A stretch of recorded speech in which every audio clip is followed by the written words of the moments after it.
ada kompetisi, Anda mesti mencintai kompetisi. Caranya bagaimana? Gampang. Artinya adalah bertanding dengan kompetitor kita. Sebagai contohnya, kalau kita dua-dua mau jadi speaker, sebagai contohnya, oke?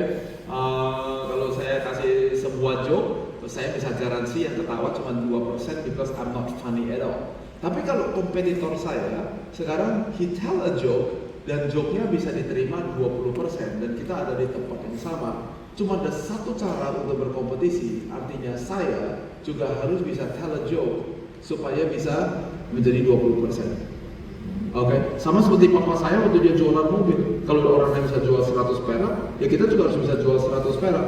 Kalau tetangga dia bilang bisa pasang kaca film gratis loh Pak. Kita bilangnya bagaimana? Saya juga harus bisa pakai kaca film juga gratis. Itu namanya kompetisi.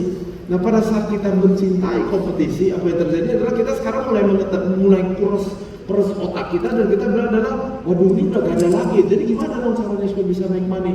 Oke, maka pada saat itu baru keluar kreativitas. Yes. Jadi betul-betul nomor satu adalah kita perlu bisa mengimbangi kompetitor kita. Apa yang dia bisa kerjakan, kita juga harus bisa kerjakan. Jadi itu yang pertama, kita harus bisa mengimbangi dulu. Lalu kalau memang ternyata kita udah samain dan malah itu menggerus keuntungan kita harus lebih kreatif lagi.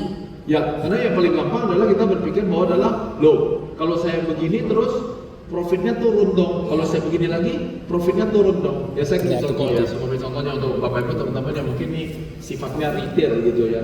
Kalian bangun bisnis, momennya saya beli buku, harganya berapa? 100.000 rupiah. Is it okay? Nah, kalau beli satu modalnya 100.000, saya jual 200.000. Masalahnya ada tetangga juga jual buku yang sama. Dia belinya adalah sebagai contoh 20 unit. Karena beli 20 unit, kosnya bukan 100.000. Sebagai contoh aja, kosnya 90.000 rupiah. Kemudian kompetitor jual dengan harga segini, 100.000 rupiah.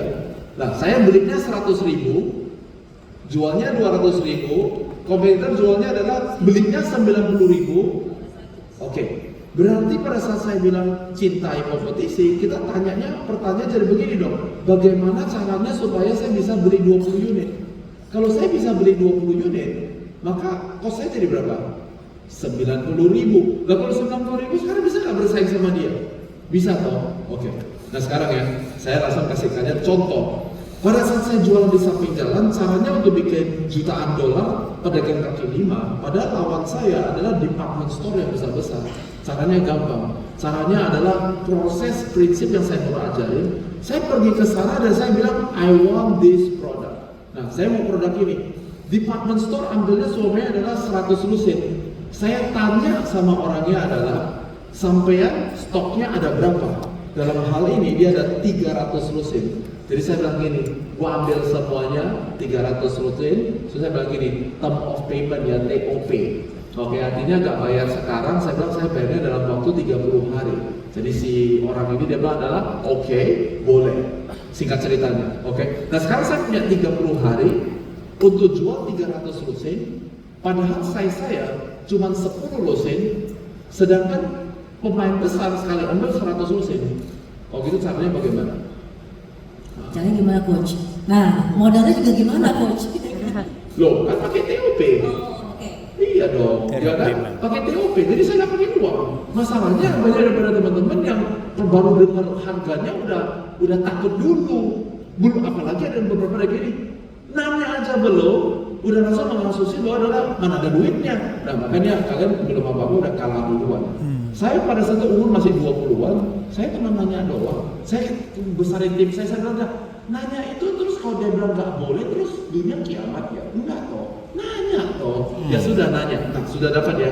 Sekarang rahasia begini supaya saya tahu ada yang bisa pakai. Saya belinya banyak, saya dapatnya TOP, saya bilang 30 hari. Sekarang sama seperti buku tadi yang saya jual 200.000, sekarang saya jualnya adalah 100.000. Saya punya monopoli pasar selama 30 hari.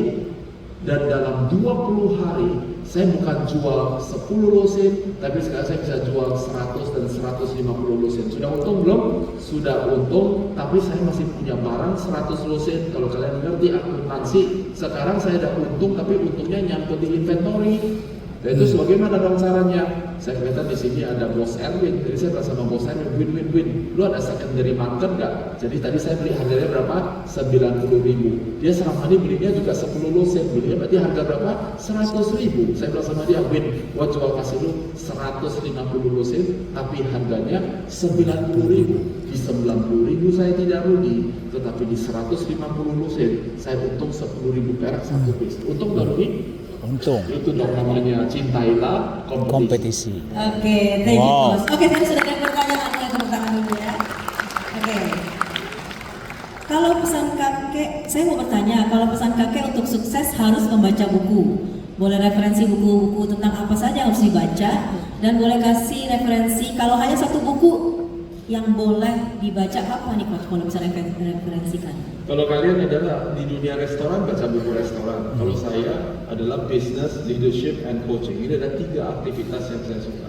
Pada saat saya salaman sama John Maxwell dalam waktu 5 menit, dia tahu bahwa adalah saya Maxwell Tulen. Kenapa? Bukunya semuanya saya baca. Saya bisa repeat dari kepala sampai ekor, dan di atas saya bawa di bulan-bulan, kocok, saya masih bisa jawab. Jadi kalau kalian mau jadi expert di satu bidang, ya bacalah buku yang menarik dengan bidang kalian. Kalau sudah selesai, naik level kedua. Level kedua ngapain? Sekarang seakan-akan mau tulis buku itu. Ini buku saya sebagai contohnya. Kalian baca, udah selesai. Oke, udah selesai, ambil pen, tulis buku saya, seakan-akan mau tulis ini. Kalau barangnya bisa 100%, berarti ilmu saya udah ketransform ke situ. Nah, masalahnya banyak orang yang baca buku, baca bab 1, udah selesai, pergi ke bab 2. Waktu sampai di bab 2, bab 1, lupa. Sampai di bab 3, bab 2, lupa. Sampai bab 4, bab 3, lupa. Habis udah selesai baca bukunya, semuanya lupa. Makanya ilmunya nggak akan transfer. Lupa. Jadi ya saya kasih rahasia ya, kemarin ya kalau kalian lihat Pak Mokhtar, dia bicara selama 48 menit. Umur 96 tahun. Kalian yang nggak tahu, yang nggak kelihatan di atas panggung adalah beberapa kali saya pergi ke rumahnya makan malam dengan dia. Dia tanya sama saya, nanti inspira apa lagi? Jadi karena dia 96 tahun untuk bilang inspira face instead of inspiration, itu buat dia ada sebuah bahasa yang harus belajar. Jadi dia terus ulang. Kemudian udah selesai, dia udah kasih tahu saya, dia bilang begini, nanti siapa tahu kalau kakek nanti kecapean, kamu yang gantiin kakek. Nah karena itu sekarang coba kamu ulang, nanti saya di hari H mau ngomong apa. Saya ulang, waktu saya ulang dia bilang adalah kurang jelas ya. Jadi dia ulang lagi, jadi bicaranya adalah November 9, tapi dari September terus diulang. Maka di November 9 ada ibunya Pak Mokhtar. Oh kenapa ada ibunya Pak Mokhtar? Pak Mokhtar gak pernah nulis, David yang nulis. Kok David bisa nulis? Karena saya udah dengerin selama 2,5 bulan dia ngomong hal yang sama, muter. Jadi ternyata untuk Pak Mokhtar sekalipun, ilmunya juga cuma sama. Jadi itulah kebiasaan saya, bukan cuma baca buku, tapi saya tulis bukunya, sampai akhirnya saya bisa menghafal dari depan. Kalau sudah bisa dihafal, barulah kemudian ada masalah datang dalam kehidupan kita bilang adalah, guys, read my lips, decide what, manage it daily. Itu mantra. Kenapa jadi mantra? Jadi pada saat ini saya bilang, gak bisa, gak mungkin, gini, saya bilang, keluarkan ilmu, dijelaskan. Lama-kelamaan, ilmunya bukan ilmunya John, tapi jadi ilmunya David. Keluar deh code yang baru. Keluar deh buku yang baru. Jadi ini bukan aktivitas yang baca, pokoknya look, saya sudah selesai baca bukunya. Tapi ada tahap yang kita harus lakukan, mulai dari baca, sampai mengerti, sampai mengaplikasikan, dan yang paling penting, bisa diajarkan ke orang lain. Sebuah pengetahuan bukanlah sebuah ilmu, kecuali Anda bisa mengajarkannya kepada orang lain. Jadi ada bedanya. Kita pergi kirim anak kita ke sekolah ngapain? Belajar. Kan? Kalau gurunya cuma bilang adalah, Pak Guru mau ngajar ya, tapi apa ya, tunggu ya, Pak Guru coba lihat-lihat dulu. Kan kita juga kayak gak confident gitu, di guru sebenarnya gak suka. Karena pengetahuan hanya menjadi ilmu kalau kita bisa ajarkan kepada orang. Oke, terima kasih. Yes. Keren. Bagaimana cara untuk membantu merubah mindset market yang masih punya pikiran terkait cari barang termurah dengan manfaat secukupnya? Bagaimana caranya untuk membantu merubah mindset market yang masih memiliki pikiran terkait barang termurah dengan manfaat secukupnya? Oh ya, sampai dunia kiamat juga terus ada yang cuma cari barang murah. Saya sudah berbisnis, coba hitung ya. Saya udah bisnis di Amerika Serikat. Di Amerika Serikat itu mulai dari New York sampai ke Florida, sampai ke ujung sebelahnya lagi dari Seattle sampai ke San Diego, di tengah di Houston. Di tempat di mana saya pergi, di situ ada orang miskin yang cuma carinya adalah kalau nggak murah gua nggak beli. Oke, orang datang ke toko saya, dia bilang begini adalah, what is this? Made in China, right? What? $76? Hah? You think I'm stupid, huh? Oke, saya begini. Ini kalau kalian dapat customer kayak gitu, saya kasih tahu ya. Begini cara. Cari orang murah. Yes, it is made in China. Here, I give to you. Bye bye. Gak usah diradenin. Jadi kalau bisnis Anda terus mikirin adalah tentang teman-teman yang cuma mau cari yang murah, cari yang murah, cari yang murah. Hey, saya ada pertanyaannya. Bapak Ibu sendiri gak pernah beli mobil yang paling murah. Anda tidak pernah beli mie yang paling murah, masih Indomie seleraku, betul ya? Anda beli jam tangan masih mau beli yang bagus, beli sepatu mau beli yang bagus. Anda sendiri ada di dalam ruangan ini karena kalian tidak jatuh di kategori cari yang gratis, cari yang murah. Tapi di luar sana, ruangan ini kenapa tidak penuh? Karena kalau dia gratis dia penuh, tapi kalau dia berbayar dia ogah datang. Jadi orang miskin akan selalu ada di sekitar kalian. Jangan dipikirin toh. Ngapain tiap hari mikirin orang yang gak mau beli barang saya? Kalau saya kayak kalian beli barang seharganya 90 juta, capek deh. Ngerti gak ya? Nah saya kasih tahu ya, barang saya itu harganya di Amerika 230 juta. Saya jual dengan harga berapa? 90 juta. Yang bilang mahal, Anda bukan klien saya. Yang bilang, wow, 230 juta, dibeli dengan harga berapa? 90 juta. Hah? Bisa dapat mentorship sama David sebulan sekali 12 jam. Wow. Nah itu klien saya. Ngerti gak? Nah kalau saya dengerin semua orang yang bilang mahal, do you know why I'm called a coach? Acara saya semuanya bootcamp. Hari Sabtu depan ada acara. Jam berapa? Jam 9 pagi, selesai jam berapa? Jam 7 malam. Desember 2 hari penuh, 1 hari 10 jam, 10 jam. Januari 4 hari, 12 jam, 12 jam, 12 jam, 12 jam. Jadi yang orang tiap hari kenal sama saya adalah fit. Lu tuh sebenarnya pinter lu fit. Lu ya gua sebetulnya bener-bener gua suka lu punya program. Cuma dia fit ya. Acara itu 2 jam selesai fit. Soalnya ya kalau udah 4 jam asapnya keluar fit. Saya bilang that's okay, but you are not my market. Jadi jangan kebiasaan adalah mikirin orang yang cari murahan, karena yang cari murahan bukan pasar kita. Bedain dengan yang terakhir. Anda butuh cash flow. Modal 90 lagi butuh cash flow. Jual 92.000 bahkan supaya saya bisa isi uang di dalam. Itu namanya sementara waktu. Itu namanya a season. Itu namanya sementara. Jangan sementaranya berapa lama? Sementaranya 17 tahun kak. Loh, itu kok sementara 17 tahun? Jadi bangun bisnis. Oke, bangun bisnis jangan mikirin orang yang nggak mau barang saya, cari murahan, cari gratisan. That's not your customer. Oke, paham ya? Oke, pertanyaan selanjutnya. Bagaimana jika produk yang kita jual kompetisinya di luar jual dengan pihak-pihak harga? Pihak-pihak harga. Karena banyak brand tapi jenis barangnya sama. Lalu yang kedua, jika mau bangun brand butuh waktu berapa lama untuk gerak cepat agar tetap berjualan, apa yang mesti dilakukan? Ya, saya kasih konklusi sedikit. Brand itu penting nggak ya? Of course penting. Sepatu saya ini adalah Nike, LeBron James. Jadi penting nggak ya brand? Penting sih gitu ya. Tapi sekali lagi customernya Bapak Ibu teman-teman sekalian itu semuanya memiliki preferensi yang berbeda-beda. Kalau saya kasih tahu sama kalian bahwa sepatu saya harganya 20 juta rupiah, berapa banyak dari Bapak Ibu yang mau beli sepatu saya? Kan gak ada yang katakan toh. Kalau saya bilang sepatunya adalah Nike asli LeBron James, saya kasih harganya adalah 20 perak. Siapa yang mau sepatu saya? Ketahuan banget ya, cari murahan gitu ya kan di sini. Karena ada saya jual 20 perak, ada orang bilang adalah pasti palsu, nobat lah, pasti beli di mana, gitu gak? Saya bilang 20 juta rupiah, ada orang bilang 20 juta rupiah gak beli fit. Kalau 200 juta rupiah ditandatanganin sama LeBron James, nah mau beli. Bisa ngerti gak? Jadi brand itu dan tanda tangan dan perks yang kita berikan itu mesti serve customer profile tertentu. Contoh, berapa banyak dari bapak ibu yang punya orang tua yang kalau makan bakmi atau makan nasi goreng, dia mau masuk ke tempat yang gak ada AC-nya. Panas-panas, sup, dia makan, betul ya. Keringat Kalau ada lagi. kipas angin, dia bilang tolong dimatikan kipas anginnya, karena kalau lagi makan panas-panas, terus keringatnya keluar semuanya. Dia bilang apa?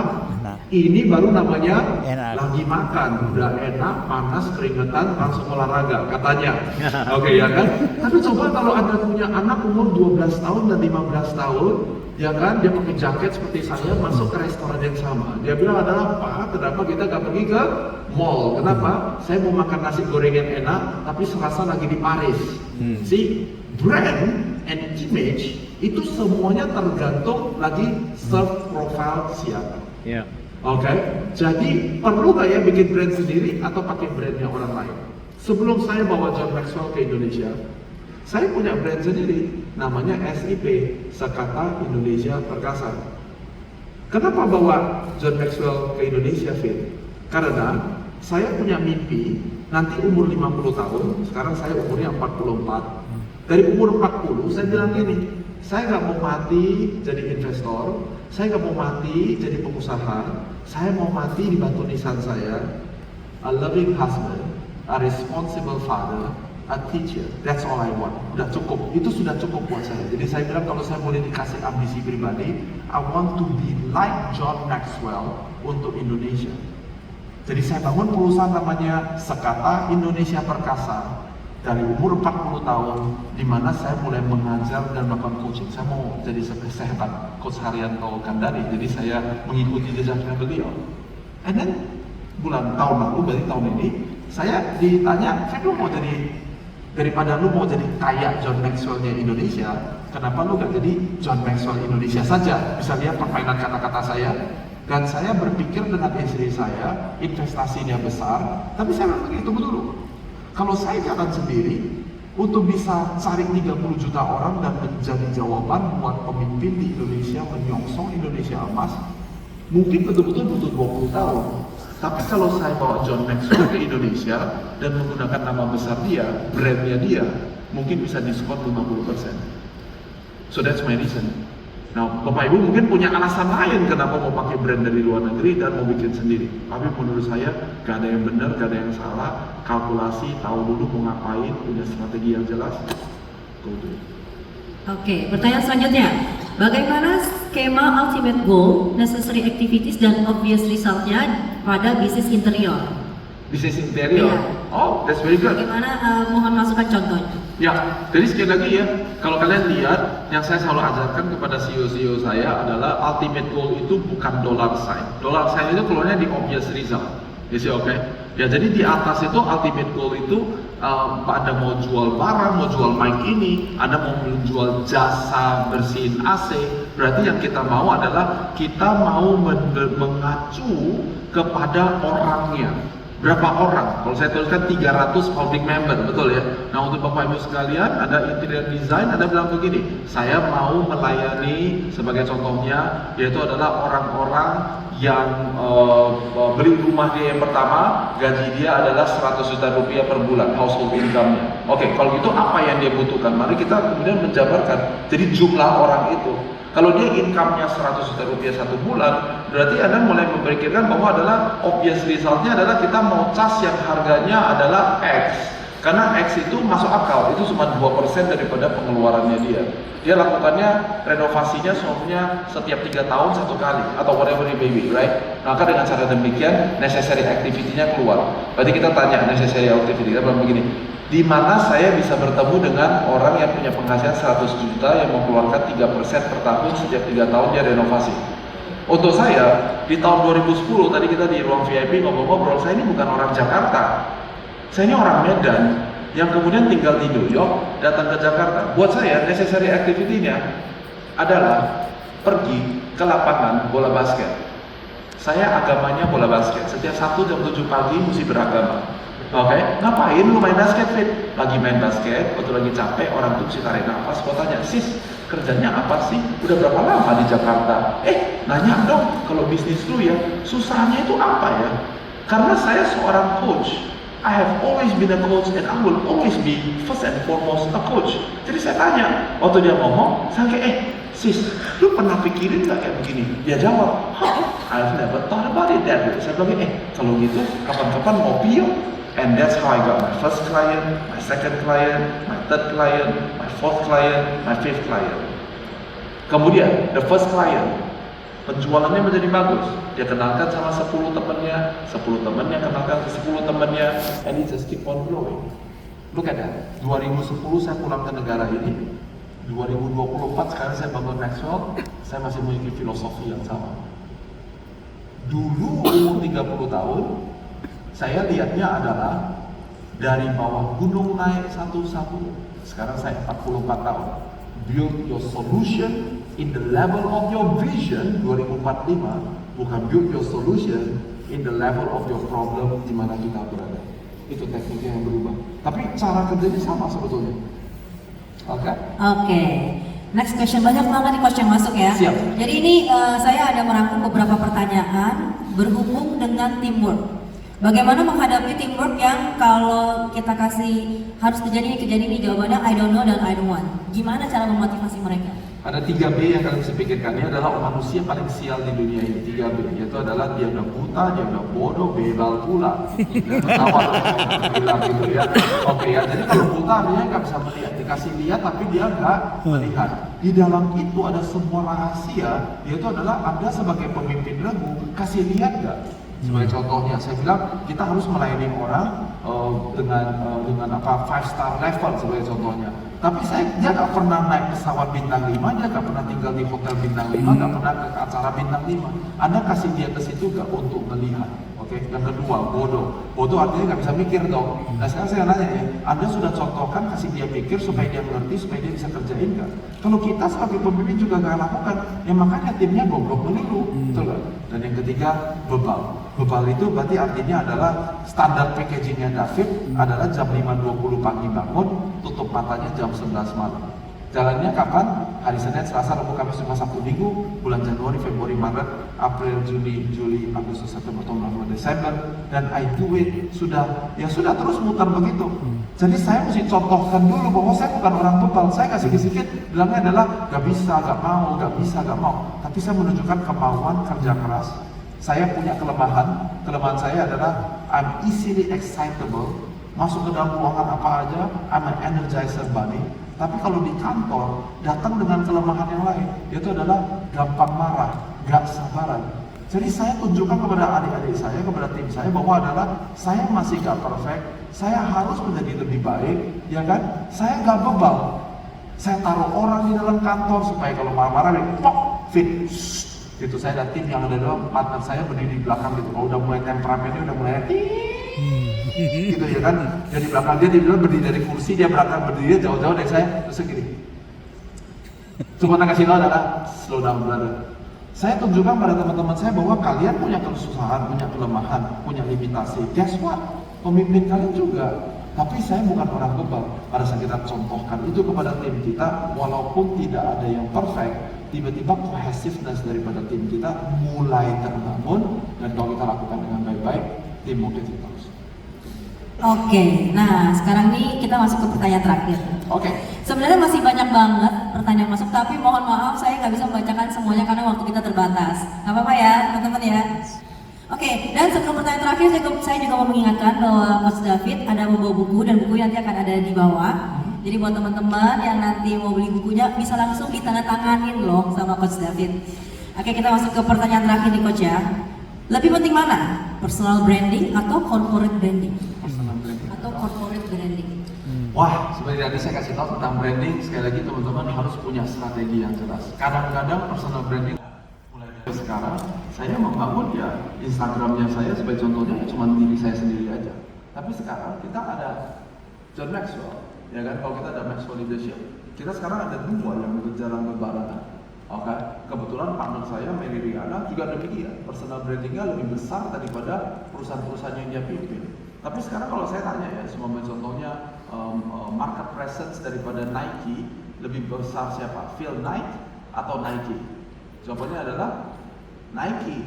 For some of you kalian kayak Philnet itu siapa ya? By the way, bahkan nggak tahu kayak begitu ya. Jadi saya pikir kalau lagi mulai, yang pasti dulu saya pastikan sangat mahal untuk bangun brand. Jadi kalau baru mulai, budgetnya pas-pasan, terus kemudian brandnya berapa? 17. Nah, saya bisa pastikan gak ada yang jalan. Jadi Anda mesti memilih. Nah, saya kebetulan besok akan dibuktikan bisa atau tidak bisa, tapi thus far saya ini kalau di depan kamera diambil take cuma single take.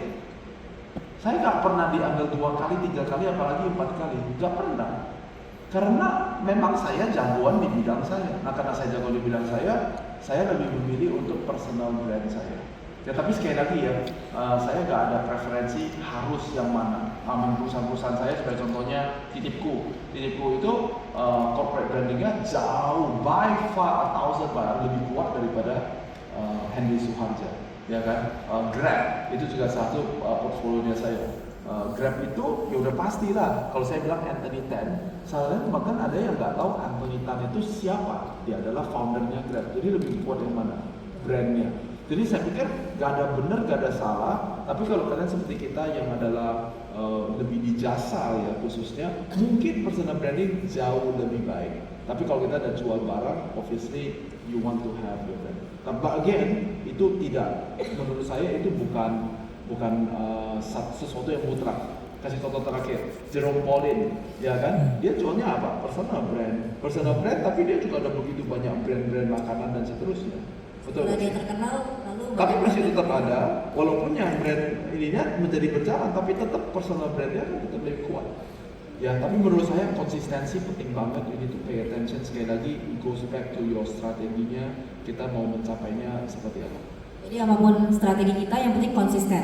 Ya. Mau mulai dari personal branding ataupun corporate branding, yang penting konsisten. Oke, sekali lagi beri tepuk tangan yang paling meriah untuk Coach David. Thank you Coach untuk waktunya dan untuk ilmu-ilmunya. Saya kasih